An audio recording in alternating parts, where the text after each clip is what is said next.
the anti-liberal doctrine has a very simple attraction, which is, well, look, I mean, if you want to promote the true human good, then you should promote it directly, right? Like if Christ is king, then the state should say Christ is king and do things deliberately to improve recognition that Christ is king, right? Like it just seems pretty straightforward. Like Christianity is true, state should promote Christianity. But many Christians came to liberalism in part because they thought, well, that may not be the best way to promote the gospel. So, you look at someone like Locke, and he's writing a lot about toleration in part because he's seeing conflicts between Christians. But if you take seriously, for instance, the Christian doctrine of freedom of conscience, and you think, well, people can be conscientiously mistaken, as it appears to be, given all the religious strife and disagreement in Christendom, that might mean that on Christian grounds, you can't force the whole good. We don't want to live in the village green at the end of the day. We can all leave and return to our houses of worship, but our goal is to encourage conversational theology in the village green, where we can rub shoulders with Christians from different traditions and expressions.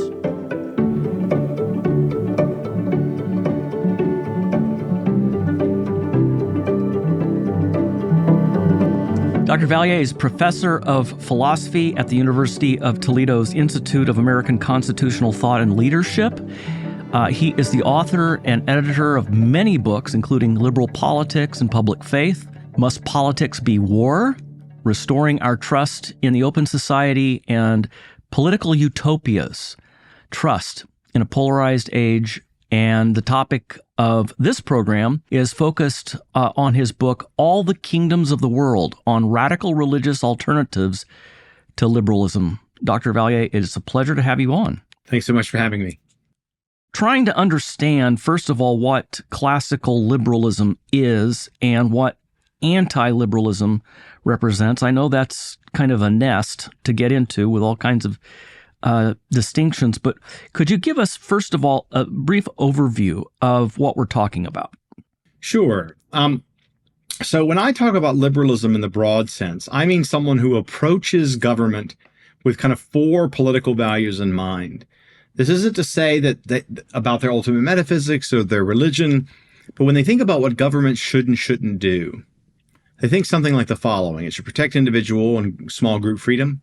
It should recognize the equality of persons in terms of their equal dignity and equality before the law. It should be tolerant of a diverse range of doctrines, and it should seek to harmonize the interests of competing groups rather than, say, a hierarchy or class conflict.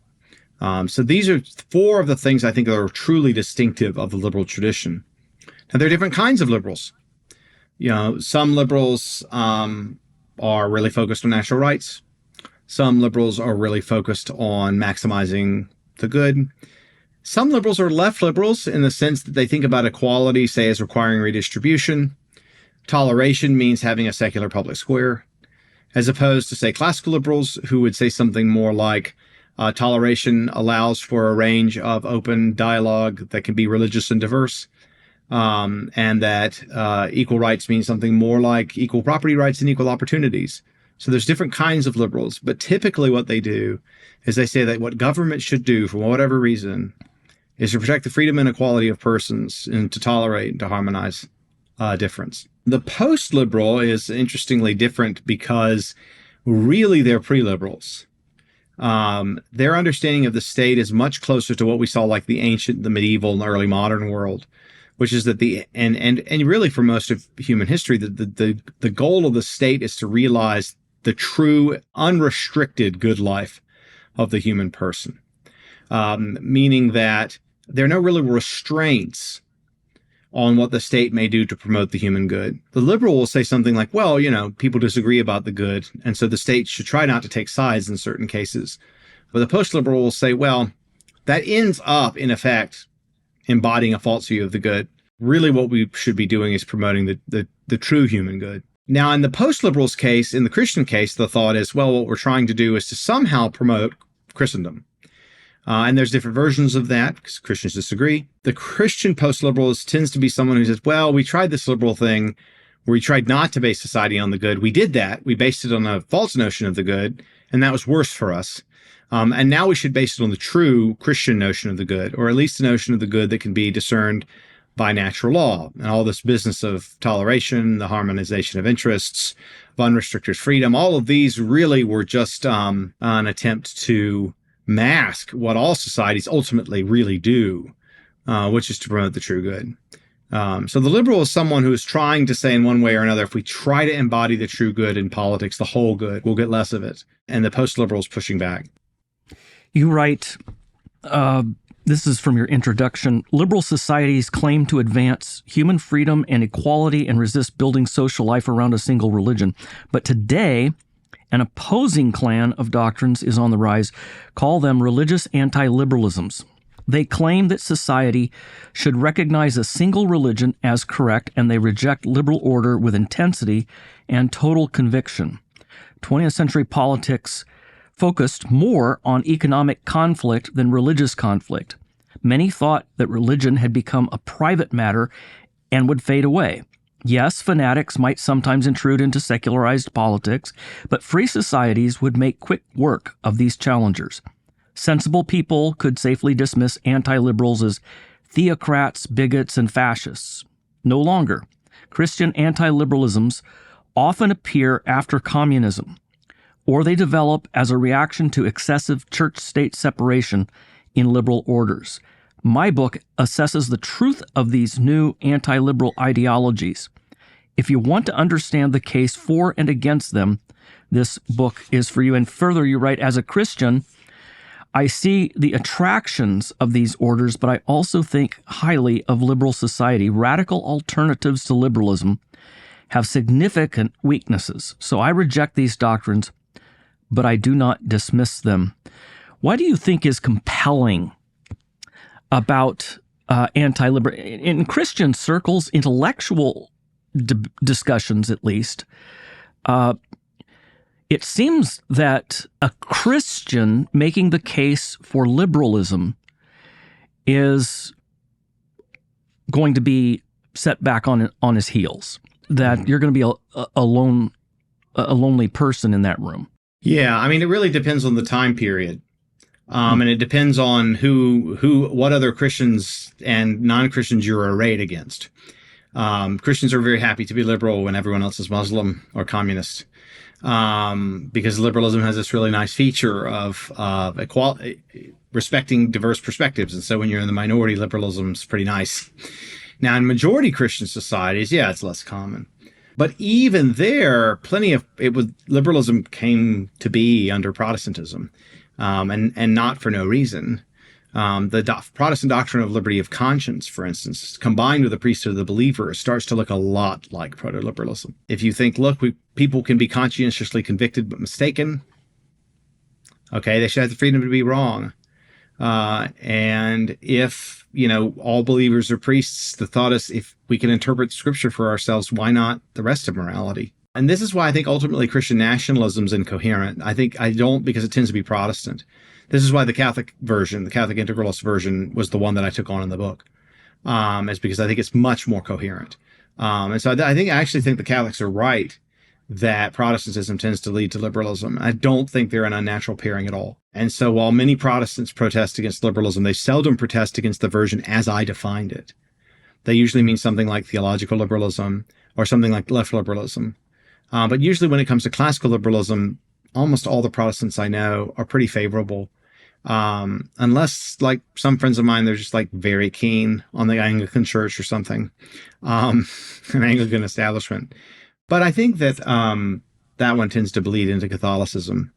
So the interesting question is going to be, what kind of Christian, what kind of liberal, what composition of society, what country are you in, depending on, what you mean.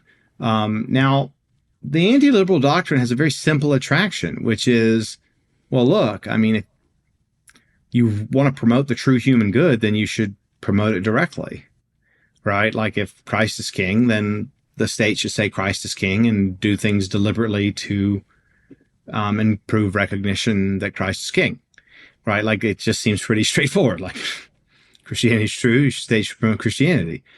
But many Christians came to liberalism in part because they thought, well, that may not be the best way to promote the gospel.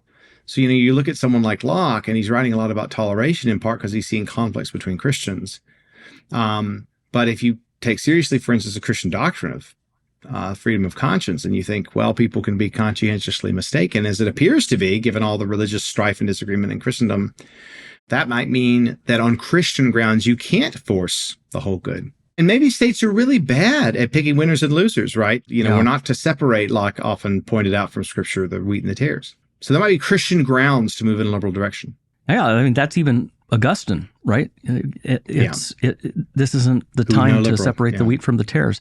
Your book focuses mainly on Catholic integralism. Can you talk about that and maybe distinguish it from Christian nationalism? Christian nationalism is a Protestant thing, so, Catholic integral, yeah. So Catholic integralism is the form of Christendom or political theology that was dominant particularly in the High Middle Ages and the Late Middle Ages. And it has a vision of politics like the following. Society should be ruled by a kind of diarchy, a kind of complex relationship between Pope and Crown. Integralism isn't essentially monarchical, but it often is. And the purpose of the Crown or the political or temporal order is to promote the natural good, the good that's discernible by natural law. And the aim of the Church, led by the Pope, is to promote the supernatural good, particularly the supernatural virtues of faith, hope, and love, and the good of dispensing the sacraments. But then the question becomes, well, okay, like obviously their missions are going to overlap in some ways. What's the relationship with overlap? And here they postulate, as the great scholastic theologians like Suarez taught, the indirect power of the Pope. That is, where the temporal powers policies impacted ultimate matters of, like, say, faith and morals, the Pope could direct a Christian state to enforce penalties for violations of the Church's law. So, for instance, if there was a heretic that the Church had deemed a heretic in a Christian domain, then the Pope could direct the Crown to enforce that penalty. Protestant Christian nationalism is a little different because you don't have the centralized ecclesiastical hierarchy. And oftentimes the monarch or ruler or elected official will have ecclesiastical functions in a way that, the sort of the British monarch being the head of the church. Now, typically the American Christian nationalism is not Anglican. But there are Christian nationalisms that hold to their Protestant state churches. So you have a much bigger role for the secular ruler in religious affairs. And so you don't have these two distinct powers. Typically under Christian nationalism, you have one power. Or if you have the church, it doesn't have any official coercive authority. The state's just supposed to enforce some amount of its dictates. But this is where Christian nationalism gets a little vague, because it's never entirely clear what subsection or piece of Scripture is supposed to be enforced by the state. It obviously can't, the Catholic Church has centuries of canon law that makes this very specific. With Protestantism, oftentimes it ends up reducing to something like natural law. But then there are also facts that are revealed in Scripture that are supposed to be enforced, but not too many of them. So Doug Wilson will say, well, you can ban a Catholic processional because a Eucharistic procession, because that that's idolatry, or you could ban a certain public presentations of Mary because that's idolatry. But I don't know whether he thinks that's because we know it's idolatry from reason alone, or we know it's from Scripture. But obviously we can't. He thinks, well, you can't be publicly Muslim or Jewish. Exactly. You kind of can, but privately you should be able to. So it's what's going on there?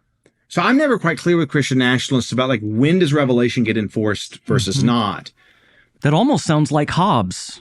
It's quite complex because in his case, there's a social contract. But ultimately, God is still, even though we authorize the sovereign, going to blame the sovereign if we follow his heretical commands. But usually the Christian nationalist doesn't think that at all. Usually the Christian nationalist is not Hobbesian in the slightest, because they say you can know what Scripture says independently of the ruler, and you can oppose the ruler on that basis, which for Hobbes is just a recipe for instability. But that's another thing I think that's unstable about Christian nationalism, which is that people who have conscientious objections and their own private readings of Scripture that go against the dominant confession, and then the question is what to do with them. In Catholicism, if they're baptized, you can coerce them anyway. And because baptism makes you a member of the church and subject to the church's law, and so there's no deal, and your conscience is malformed. Now, it doesn't mean they can do whatever they want to you, but usually a Christian nationalist doctrine of baptism cannot sustain that level of coercion, and particularly if you're not baptizing infants. Because then if someone isn't baptized as an adult, they're like basically outside the church's jurisdiction, in which case, how do you enforce heresy law against them? Catholic integralist doctrine tends to be much more coherent. I just don't think Christian nationalists have a very good account of when revelation gets enforced again and against whom. And when I see coherent accounts, it ends up seeming unstable, like it's going to collapse in some way, apply to a relatively small number of citizens. Similar issues arise for Catholic integralism, but it's a subtler matter, in part because you really did have a lot of integralist regimes in the sense of being able to really look at the law in the books. Now, of course, it's really true of Christian nationalist regimes as well. But I think, again, once you get to the relationship, between Scripture and the enforcement of Scripture, it starts to get unstable, which is one reason I didn't write on it, because I found that very vexing to get a grip on. So would you say, for example, to give people something to hold on to here, Russia, for example, would be another example of sort of an integralist approach. Hungary was... And that's Eastern Orthodox, which is its own tradition. It's my tradition, but it's different still. And this is more the tradition of Symphonia in the Orthodox Church, which, it's its own variety. Where, you do not have like total ecclesiastical supremacy, but you also have a much richer doctrine of the church and a more limited role for the secular leader in ecclesiastical affairs relative to Protestantism. So I think of it as somewhere kind of in between Christian nationalism and Catholic integralism. Post-liberals often say, as you've mentioned, that the secular is never neutral. And it's going to be filled with some religion, even if that religion is secular humanism and so forth. By promoting a kind of egalitarian view of human equality in society, actually privatized religion, neutered it, and made it impossible for it to thrive, even in private. Well, let me just quote this. This is so good. On page 24, you say, the integralist narrative is that the liberal is not peaceful. The liberal is not neutral. The liberal drags pious Christians out of their own story, as in a poorly acted movie, forcing them to compare the truths of Christianity with the myths of others. The liberal distances us from our values, from God, weakening our resolve and increasing our doubts. The pious Catholic who seeks to govern pursues the divine mission of the Church. We cannot delay in our quest to sanctify the governments of the world by bringing them into the kingdom of God. The integralist promise: shed liberalism and pursue your values without apology. Is that integralist narrative even possible in a world that already has been shaped by the liberal order? It's a really good question, because one of the things that the post-liberals have insisted upon in some cases is that we're past the liberal order, we're in a post-liberal order, and yet the post-liberal aspects of it seem like they're passing away. We've had nationalism, but that seems to be a little on the ropes. We've had right-wing populism, but that seems to be a little bit on the ropes. There's something about liberalism where it kind of has a tendency to bounce back. Liberalism was down in its luck in the middle of the 19th century. It recovered. It was down in its luck around the interwar period. It recovered. And there's nothing to say that it can't recover again, and it might be recovering even now. One of the difficulties is that its alternatives have a variety of their own weaknesses. There's something about liberalism that's sufficiently resilient that makes it very hard to escape. And my own view about this is that liberalism looks unstable, in part because it accepts a level of instability that's stable. So I know that may sound paradoxical, but the idea by having democracy and toleration, you kind of contain the natural fractiousness of the human person, a bit like James Madison in Federalist 10. You create certain free institutions and you just let natural human instability boil, but it doesn't boil over. Whereas if you try to contain it and produce a kind of monoculture, it blows up or collapses. And in many cases empowers people that are sufficiently ruthless that they end up being corrupt, which is, I think, what happened in Hungary in Orban's case. The attempt to culturally Christianize a largely secular country, which has failed. And it's going to lead, I think, very clearly to a very sharp backlash. And I think something similar will happen with Trump. I have some friends that discuss like the next Democratic administration as being dark woke, on the grounds that there will be revenge. And I think we're going to see that this fall. So the interesting question is going to be, liberalism has this ability to bounce back. And I think it's partly because it can contain a certain level of diversity, and that attempts to suppress that diversity to move society towards a certain level of agreement. And it don't really work. This is one reason I think things broke down for the left under Biden and under progressivism, is it got illiberal. It created its own monoculture. It got too secular and it got too radically egalitarian. And then that's produced the vibe shift and the backlash. And so the true liberalism is like you never gets fully realized, but it's a kind of center of gravity in societies that are very large, diverse, and changing, because it's not ideal. It's Churchillian, right? So with democracy being the worst form of government except for all the others, and I just think it's like liberalism's like the worst political ideology except for all the others, and so it has all these obvious deficiencies, and yet it keeps sticking. It defeats communism. This defeats fascism. The question is whether it can now defeat populism, but if it beat communism and fascism, probably eat populism too.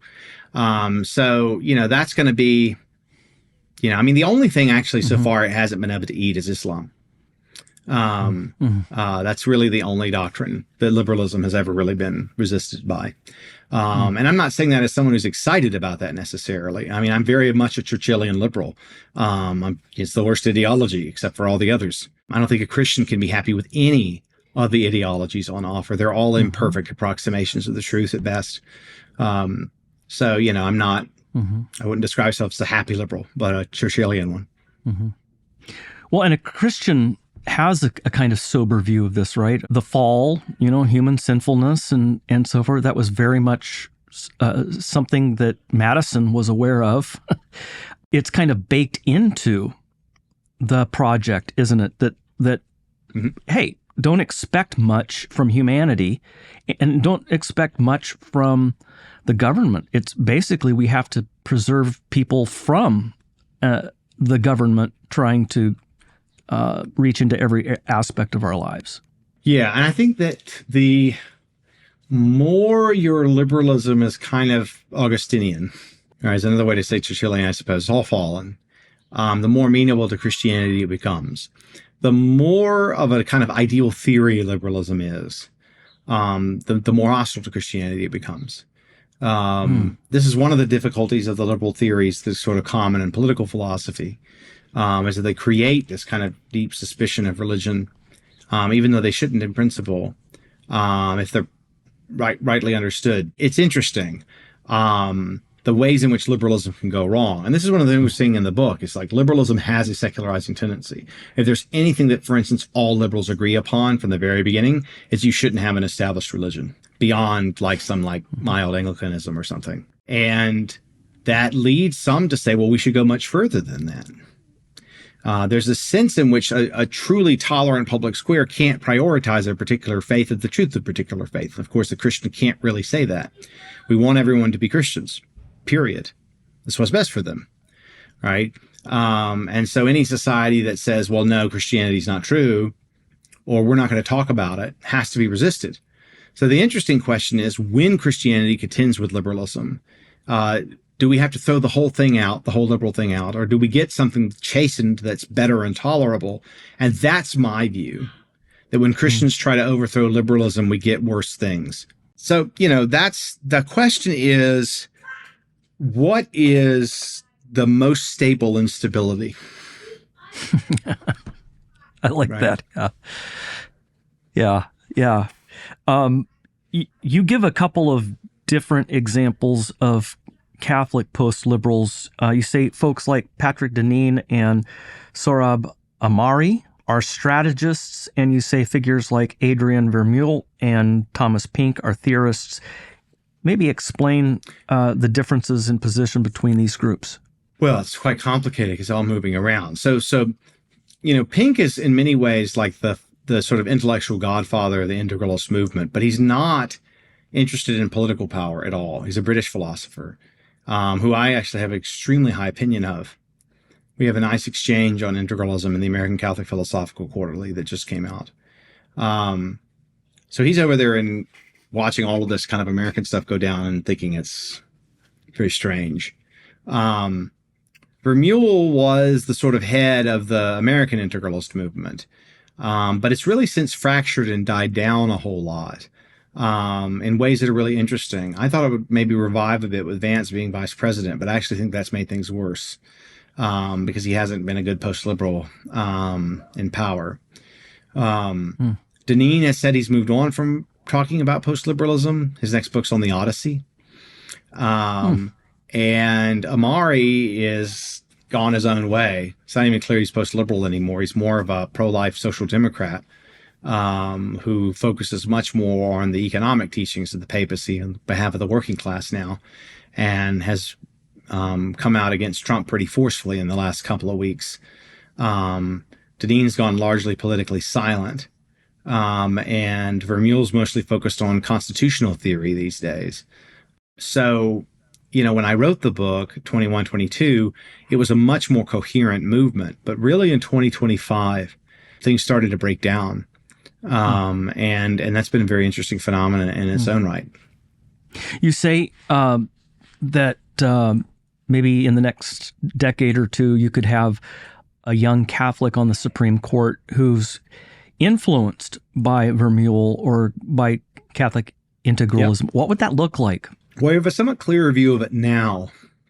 Essentially, they'll be, I need to be fair, hold on, right-wing judicial activists in the eyes of many. That's what many people would say. In essence, they're going to have a conception of the common good that richly and expressly informs their jurisprudence. So instead of trying to stick to a kind of textualist procedure, they're much more likely to say, look, there's a lot of ambiguity here. And in cases of ambiguity, we have to appeal to the correct underlying values, in particular, a conception of the common good. That's not entirely fair to Vermeule, but what it's going to look like is a kind of right-wing living constitutionalism. Someone who's much more inclined to appeal to, say, the underlying values of the constitutional order in order to interpret the Constitution than to its strict text. Which is ironic because conservatives are usually associated with, a strict reading of the Constitution. Yeah, well, that's the whole point. I mean, Vermeule's whole thing is to move past textualism because he thinks textualism has gotten in the way of the realization of the common good. And he was making a little bit of progress with this, but then he got hit with a kind of 1-2 punch over a 2-year period. The first was Dobbs, because, the textualists were successful in getting Roe overturned finally. And then it was sort of like, well, why do we need common good constitutionalism to have political victory? The other was last year, Amy Coney Barrett saying that she doesn't like common good constitutionalism, that she thinks it's conclusion-driven judicial reasoning, like the left. And she's the most Catholic of the Supreme Court justices, the only one from Notre Dame, and the one most likely to have clerks from Notre Dame, which is going to be the main way that Vermeule would get clerks. So I think there's not a really good way for true Vermeulians to get a foothold in the federal judiciary. But we'll see. You point out that even though integralism is nearly impossible to establish in the United States, it should be taken seriously. But you've also said you don't take Christian nationalism seriously. Why wouldn't one take both seriously if its pastors are going on Tucker Carlson and speaking at the Pentagon and having a kind of pop media voice? I take Christian nationalism politically, but not intellectually seriously. And I take integralism intellectually, but not politically seriously. So integralism, you can open up Suarez's on Long, God the Lawgiver, and you can read hundreds of pages of working out the doctrine. It's not the same as reading some contemporary, and there are historical closer to Christian nationalists that are actually really interesting. I mean, Hooker, he's an Anglican Christian nationalist. So it's like, don't get me wrong. They're not amazing. They're truly amazing early modern Christian nationalists. So I need to be fair. But the problem is like the contemporaries like Pink's a Suarez scholar. And so you get like a direct download from the sophistication of the originals to the sophistication of the contemporaries. Whereas I don't see, say, in Stephen Wolfe, the same degree of transfer of rigor of argument. With Pink, there's always something deep going on. And so it was really fun to engage intellectually. Also, a lot of their more interesting arguments were kind of covered a generation before with the Christian Reconstructionists. I mean, they're different beasts. But like Rushdoony was actually a lot really intellectually sophisticated. Gary North, that had already kind of been done. Integralism had been dead for decades, at least, when it came back. And so it was not a done thing. But the Christian Reconstructionists had been written about. And so another thing I think about the Christian nationalists is like, to some extent, a lot of their more interesting arguments about like the enforcement of biblical law, for instance, had just, you just read like people had to say about Rushdoony 30 years ago, or Gary North, and then you've kind of gotten it. So in a sense, it's kind of like, that actually was interesting. Like I remember, hearing about it, and that's actually, and people were taking that seriously in a certain way. And you get stuff earlier like this, you get a little bit like in Francis Schaeffer or what have you. So by the time we get to the current iteration, it's like way less interesting. Whereas with the current iteration of Catholic integralists, it's like they're trying to be as sophisticated as their forebears. And no one had been really defending integralism with that level of rigor for quite some time. And I would argue like Pink's probably at the level of sophistication of it's in about a century at least. It was just a lot more rewarding. But I should be fair to Christian nationalists. Like there's great historical Christian nationalists. Like Hooker's amazing. So I should be fair.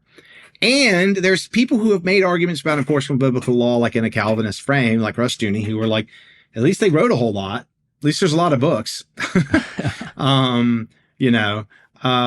So I guess to my mind, it was just like, well, what else is interesting is there to really say? Since then, though, I think in my next book, I will talk about them a little. So, you're Eastern Orthodox, but would you say that one development that could be positive here might be for a group of Reformed, Lutheran, Anglican Protestants to go back into their history, reach into the history as including the shared history of patristic and medieval sources, the way that Catholic integralists have done, not the way the theonomists of yesteryear and today are doing. That would be a really positive thing. David Van Drunen, for instance, here. Yeah, there's colleagues. So much to be done there. I mean, look, I'm Orthodox, so if you say go back to the fathers, I'm just going to say yes. I would say Wolfe does try to go back to some like historic Reform folks, but most Reform thinks he reads them pretty badly. So the idea would be, you want, a pretty rich reading. And this is why, when I've done work with Jordan Vallier, we read Hooker along with integralists because there's really good stuff. You go way back when, but it was back when all these guys had to do the most rigorous political theology they possibly could because of what was all going on all around them. So really a lot of what you're going to find is the best stuff is going on in like the 16th and 17th centuries. That's where like things pretty much got to their highest level of sophistication. But then there's, all these really interesting intermediate figures. And of course, Kuyper comes up all the time. And my favorite non-liberals are my neo-Kuyperian friends. Who are like, we're basically liberals, but it's just like, we just agree on a lot. So, there are all these intermediate folks, but I guess I think the real difficulty for Protestant Christian nationalism is you have a strong doctrinal liberty of conscience, and you also allow that conscience can err. And once you have those two things, engaging in like biblical coercion starts to look pretty dicey against people who don't agree. And violates the Christian doctrine. Yeah. Yes. And so then it's like, oh, you want to enforce natural law. Okay, well, fine. I mean, it's like, but that's not really Christian nationalism anymore. Like Catholics agree. And it's like, okay, you want to ban abortion. Or it's like, okay, you just want to legislate some rational moral truths. Okay. I mean, like, fine. I mean, be for that. But that's not like really interestingly Christian. You know what I mean? So the interesting thing with Christian nationalism is like, you're supposed to enforce some Christian stuff. Right. But if you abandon that, then you're just a natural law theorist. No. It seems like there is a common interest among Christian nationalists and some Catholic integralists in Carl Schmitt, the German philosopher, political philosopher, who was a Nazi. Yeah. Other than that, what do you make of that? So a big part of the interest in Schmitt actually began on the left with its interest in Schmitt, where the thought was he gave a really compelling analysis of power relations and its relationship to the law and the way in which power shapes the law, and shapes not only what the content of the law, but what the law is and who the sovereign is. You know, on the left, the idea that the far left, the idea that society and social order rests on raw power relations was as old as Marx. There were just different kinds of analysis of that and non-Marxist approaches. But the idea that there's, you know, just sort of society just sort of raw power relations. Now, if you really hate liberalism and you're really looking to expose liberalism, a Schmidian analysis of liberalism is pretty attractive because the thought is like, look, we're just exposing liberal power and who the true liberal power is. It's about revealing the naked power of liberalism and exposing its false neutrality. So a lot of the interest in Schmitt has to do with like unmasking liberalism. Is really all about power. The danger with Schmitt is that he doesn't think that's limited to liberal regimes. So once you go down the route of unmasking power, it's everywhere. And then you're just like, you end up just being a far left person. It's just all power and power relations. And so I think the Schmitt stuff is super dangerous because you can't just restrict it to liberal order. This is one of my objections to Vermeule's analysis, is that once you're a Schmittian about liberal law, why not about integralist law? And so I always wondered, like, how does he get to be like very morally high-minded in areas that he likes, and like very morally low-minded in areas he doesn't like? I think this is like a very central tension in his thinking, which is quite sophisticated. I have always wished I was in a position to talk to him about these matters. I mean, we tried and failed. Because this seems to me just a chief incoherence. If Schmittian analysis of liberal regimes hold, why doesn't it always hold? But that's why it's attractive, is that the Schmittian leftists were trying to expose what they saw as liberal capitalism, and the Schmittian right-wingers are trying to expose liberal secularism. Either way, politics is war. Yeah. It's totally playing with fire. Because once you strip morality out of some kinds of politics, it's going to be really hard to get it back in. And as Christians, we just can't play that game. Yeah, right. Yeah. Some post-liberals are happy to critique liberal society and political order, but also are not as combative and antagonistic as others. We spoke with Presbyterian minister James Wood on the program about this. He's an ecclesiocentric post-liberal.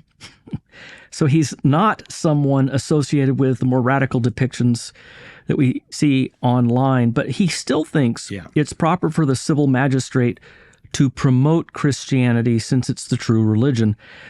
What might you say to those who are sympathetic to post-liberal ideas, but don't desire for them to be carried out in imprudent ways?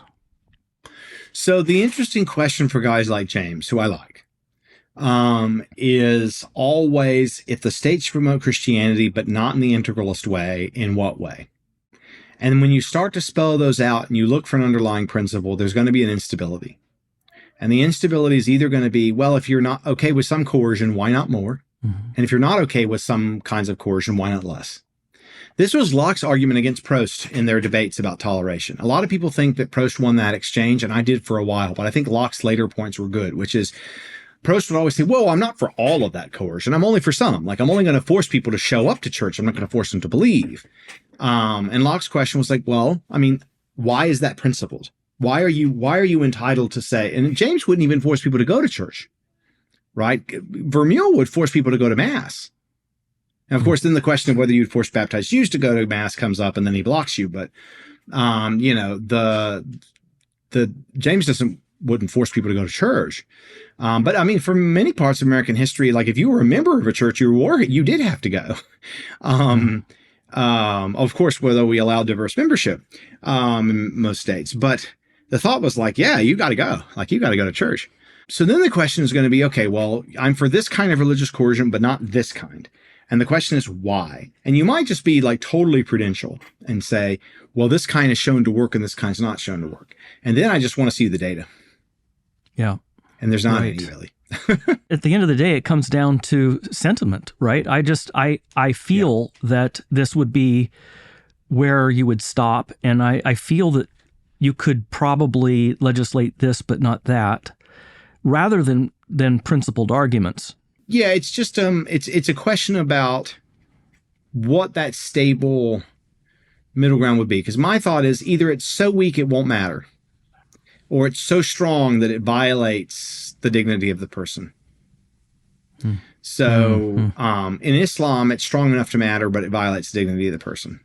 Like the idea that leaving the faith gets you killed, as many Islamic regimes support and enforce, it's not acceptable to Christians. We don't kill people for leaving Christianity. We don't do that. That's not Christ's way. Yeah. It would work.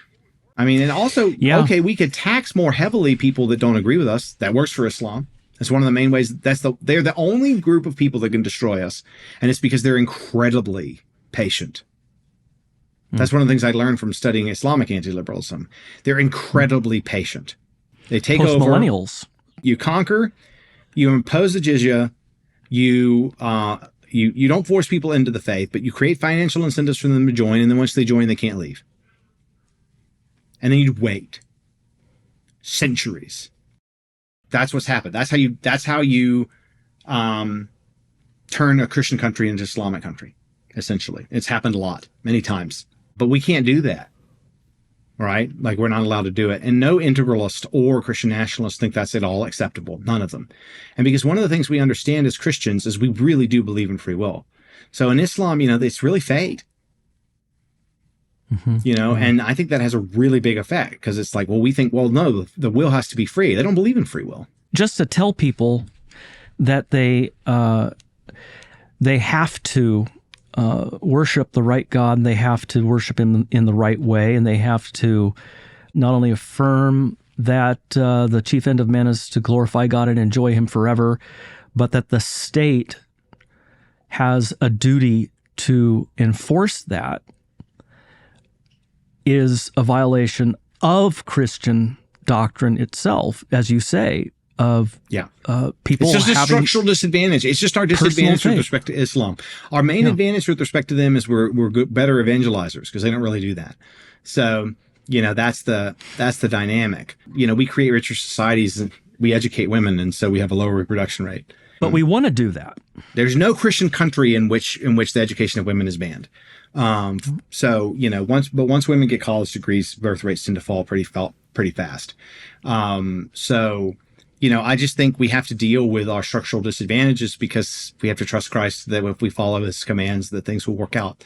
And I think that's what I say to a lot of the post-liberals. They're like, well, if we don't fight, if we don't win, we're going to lose. And I'm like, you're just a beautiful loser, a sucker, to which my response is, well, but I mean, like, please, like with Chris Rufo, for instance, like, please just like draw some lines. Like, tell me what is too far. When do the ends not justify the means? And I think my general problem with Christian nationalists, when they talk about, if you listen to Joel Webben or Dale Partridge or whatever, talk about fighting the left, it's like, okay, what are the restraints? Like, what may we not do to them and why? Because my suspicion is once they specify what we may not do to the left to win or to the secularists to win, then that principle is going to expand in a way they don't like. So, for instance, if we say, we have to respect equal rights, my thought was going to be, well, do men have a right to vote? Okay, well, Dale, like, so do women. Because this is one of the things he says is, well, we beat the left by getting rid of depriving women of the right to vote. Or, maybe the thing to do is Joel seems to think of, well, I don't know if Jesus is Jewish or not, So, there's not a lot of, there's this sense that we have to be tough, right? There's a sense that we have to win, right? Yeah. But like when it comes to actually thinking it through and what the principles are that are Christian that would allow us to win, I don't see a lot of Christian reflection on the means. There's a lot of Christian reflection on the ends, but there's not a Christian reflection on the means. But once you start having a Christian reflection on the means of winning, then I think you end up towards this Churchillian liberalism that I've been describing throughout. And I just would say anyone who's listening, just think very, very hard about the way that Christ wants us to defeat our enemies. Because Christians have enemies. We're supposed to love them. We don't not have them. We have enemies. And we're supposed to resist them. And we're not supposed to just lose, right? But like, just really reflect on it theologically. I think I found that very fruitful. What may I not do to win? What may I not do? And to any young new right guy who wants to email me about this, tell me, please, what may you not do to win and why? And I think that question starts to expose a host of problems across the new right. And where, even though I agree with them on many of their goals, I think they're going to reap what they sow with respect to this administration pursuing its goals in whatever way it wants all the time. Like, that's my biggest problem with the second Trump administration, not so much its goals, is that it just thinks it can pursue it however it wants, right? Like with respect to immigration or foreign policy, it just doesn't care about the procedures. I think we're going to pay for that. I think it's not going to be pleasant, but I would really encourage all young Christians to think about what's the right way to win and what's the wrong way to win. Because that's where I am with Christian nationalists. Do I want a Christian society? Yes. What am I willing to do to get it? I don't want to hurt people. And I don't think Christ wants me to either. It's a great note to end on. Thank you for your insights and your wisdom, Kevin. Appreciate it very much. Been talking to Kevin Vallier. He is political philosopher at the University of Toledo Institute of American Constitutional Thought and Leadership, and the author of All the Kingdoms of the World on Radical Religious Alternatives to Liberalism, published by Oxford University Press. Kevin, it's been a pleasure to hear your insights on this very important topic. Thank you so much.